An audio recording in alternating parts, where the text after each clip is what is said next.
Nightfall. Nightfall was full of spirits in the time of the Indian. And here, in these old woods 100 miles east of Dallas, the Caddo tribes kept an eternal flame flickering in their camps to guide the gods. The Caddos were a vigorous and civilized people who flourished for at least 23 centuries before disease and the white man reduced them to remnants. But they left in their rock middens and burial grounds evidence of a high culture. They were fine farmers, superior potters, and fashioned a statecraft which was stable and democratic. Archaeologists have only to dig beneath the surface of their camps to find the artifacts. Poets have only to sit by the fire to conjure up their spirit. Here, however, on the Lake Fork Reservoir in Wood County, time is running out on the past. The present intrudes in the name of progress to bulldoze and drown out the past.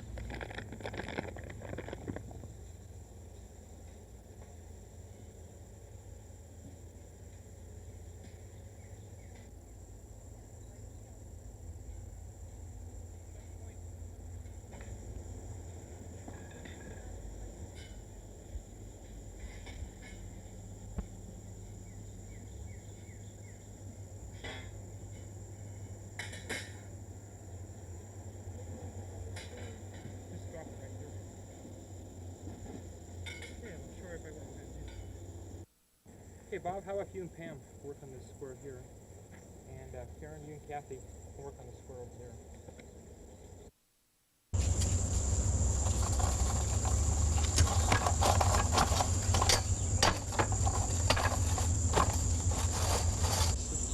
That should be 207. Okay, this is 204. I mean 208.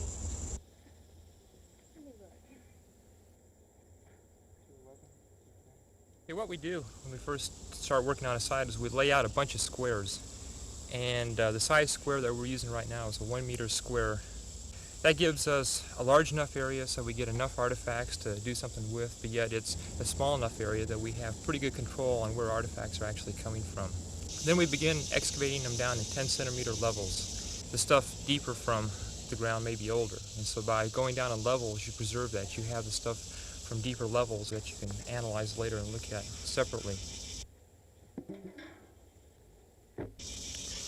So we take everything down 10 centimeters, we put it into buckets, and we bring it over to the screens, and we screen it to get the artifacts out. And we put all the artifacts from a particular level then into a bag, and we label that bag appropriately.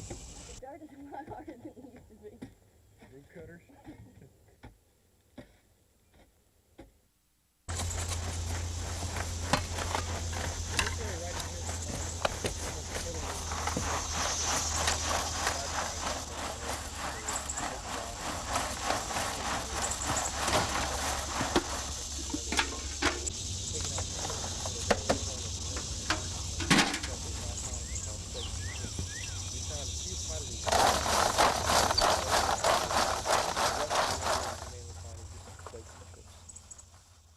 I think Wood County, I don't know about other counties, but we seem to have a lot of Indian relics, I call it archaeology, here, and I think it's something that we need to preserve. We need to get it out before it is completely destroyed, which will be in this lake.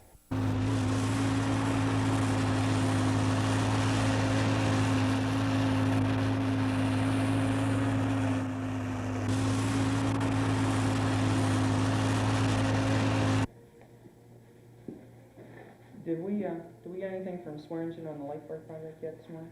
Not yet. Well, I hope we get it soon. Once the state makes a decision to go ahead and begin building a project, then in this case the Sabine River Authority came to us and said, we'd like to find out what is in that lake area. What will we inundate, what will we destroy when the lake is built? We proposed a plan to them of what we feel is a representative sample, a way of getting a good picture of what's going to be lost before it's lost, and then we negotiate with them in order to get a good sample of the archaeology done before it's totally destroyed.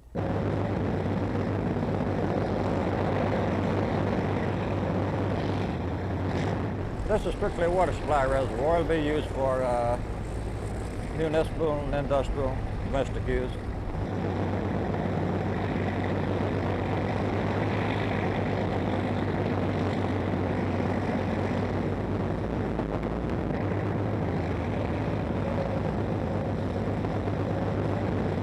lake building invariably, and many other construction, have an impact upon archaeological sites because, particularly in the case of lakes, the Indians lived along the streams that are the foundation for those lakes. And they lived in close proximity to the creeks and the major rivers that are dammed up in order to build the lakes themselves. Lake Fork Reservoir in itself is an example of where archaeological sites are being lost as a result of lake construction. From the artifacts we've dug up so far, we've pretty much concluded that there were two main groups of people that lived on the site. The first were the archaic people who lived on the site from about 4,000 years BC into about 800 years AD. And the second group lived from about 800 AD up until when the first white men came into this area. The first group of people are called the archaic people, and they basically were hunters and gatherers. They were fairly nomadic and probably lived in groups of between 12 to 24 people, all related people, and they would just more or less hunt in the bottomlands around here. The site where we've gotten this data from it's in the background here. It's where those clump of trees are.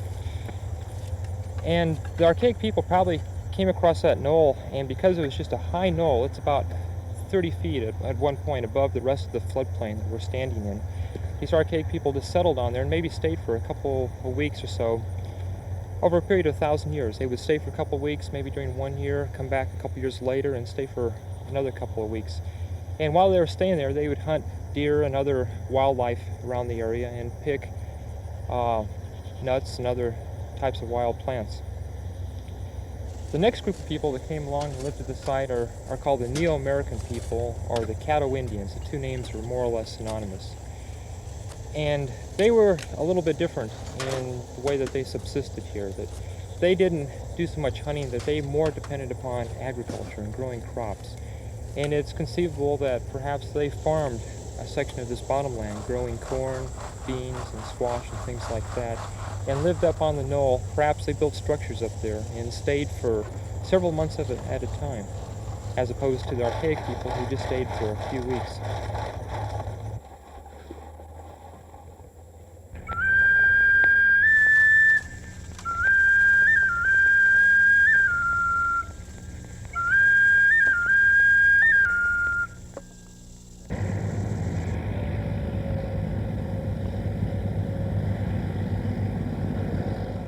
If I understand, of course, I don't think it's to be used strictly what you call a flood control lake. By that, it'll fill up and then they'll draw it down to a certain level, and then when the next time a big rain comes, it'll fill back up and they'll let it off so much. I don't think it's to be used for that. I think it's to be used more for the water source. It is possible that the water will be used for cooling water for steam generation of electricity. Now, whether it be nuclear, whether it be gas-fired, or whether it be coal-fired, no one knows at this time. I do not think that has been determined yet. Well, I think the primary use will be for recreation and for nuclear power plant, because that seems to be the main topic of talk around now, is where they will put the power plant. In my own opinion, I'm really not sure what its economic justification is. When we come in from the field, we bring the artifacts in this room here to be washed. And what we actually do then is take each bag of artifacts, just dump it into a screen, and run water over the artifacts and very carefully remove the dirt. Then we put the artifacts in a box, what you see here in front of me, for drying. And after about a day or two when the artifacts are dry, we put them back into the bag, and then they're taken upstairs for analysis.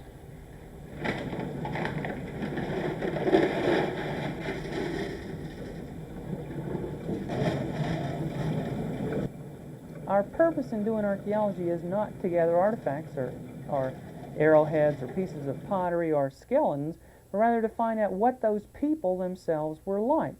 This is the only way we can record what the prehistoric people who lived in Texas did, what they ate, what their way of life was like, where they traveled to hunt, where they got their stone tools, the stone for the tools, what their relationships between different groups were like, what their migration patterns were like. Without archaeology, we couldn't record this information, and people in Texas and throughout the United States and the governments have also said we feel responsibility for these remains. We're required under the Texas Antiquities Code to cooperate with the archaeological people for the preservation of any artifacts that might be located within a reservoir project.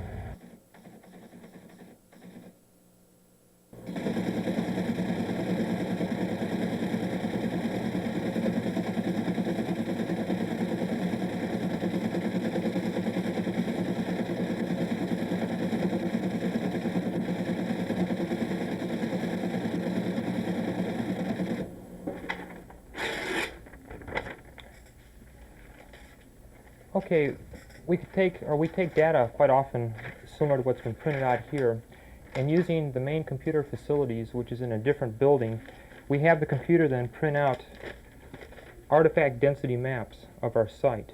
And here's an example of one. And what we have here is this rectangular outline represents the area of one of our Indian sites that we collected the material off of the surface.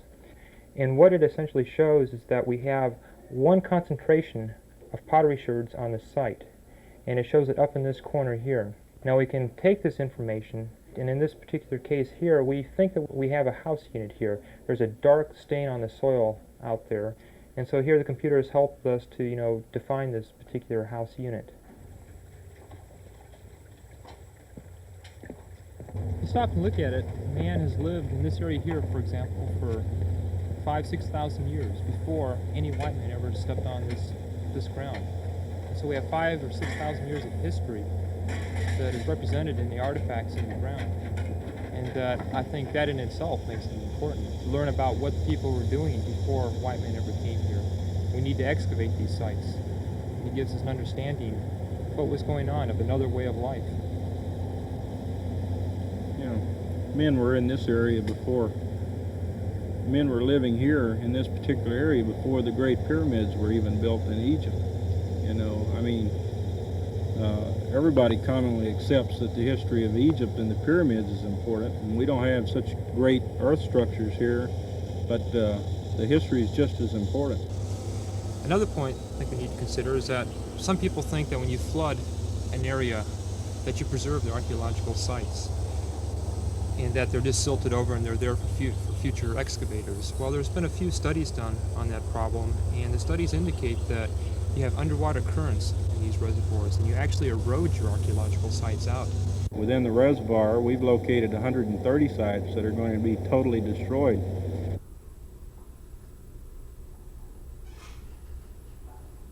These are technical illustrations of archaeological artifacts. The purpose in drawing them is to make sure that you get the entire flaking pattern that you miss sometimes in photograph.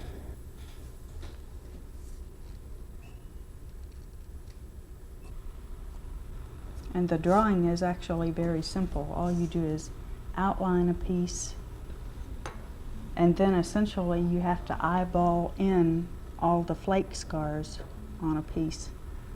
So this part mostly comes with just practice, and the inking only gets good through practice. Okay, these are a sample of artifacts from the Lake Fork Reservoir area, and I have basically representations of the basic types of artifacts we deal with. And each basic type of artifact tells us a little bit different type of information about the people that made the artifacts. For example, here we have what's called a mano. This was a grinding stone, and they would take this thing and take another larger grinding stone, and they would grind corn and other materials on it and make it into a pottery type material. This is what's called a nutting stone, and what the Indians would do with this would be to take a nut, place it on here, take another stone, and crack the nut open. And you can see there's a slight depression in this stone here. These two objects here are axes. This one here was mounted with some sort of thatching that went around, and you can see a groove that they put in here to facilitate or to help them mount the thing better on a stick of some sort. And this axe here was just mounted into some sort of a wooden holder of some sort and used. Up here I have some pottery sherds. These things are pieces of complete pots, and by looking at these things here, you can see that the people were storing food and cooking and doing various things like that.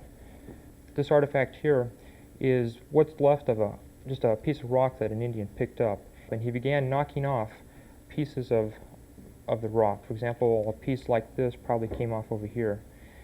And the purpose in doing this was to get pieces large enough, flakes large enough off of the main rock here, so that he could then make an arrowhead out of one of these flakes. These are basically the kinds of artifacts that we deal with at Lake Fork Reservoir to help us determine what the Indians were doing at particular sites, how they were living, and what kinds of foods they were eating.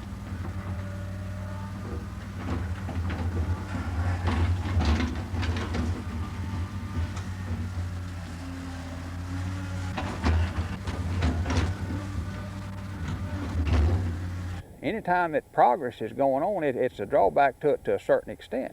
Now, the folks that it's taking their land under this, although they're getting paid for it, it's hurting some of those folks. And by hurting them, I mean here's a farm that's been in a family for generations, and now it's having to be sold. And that is a drawback to these people. Of course, as a whole, I think it's good. But to some individuals, I think it's a hindrance to them. We bought this old place in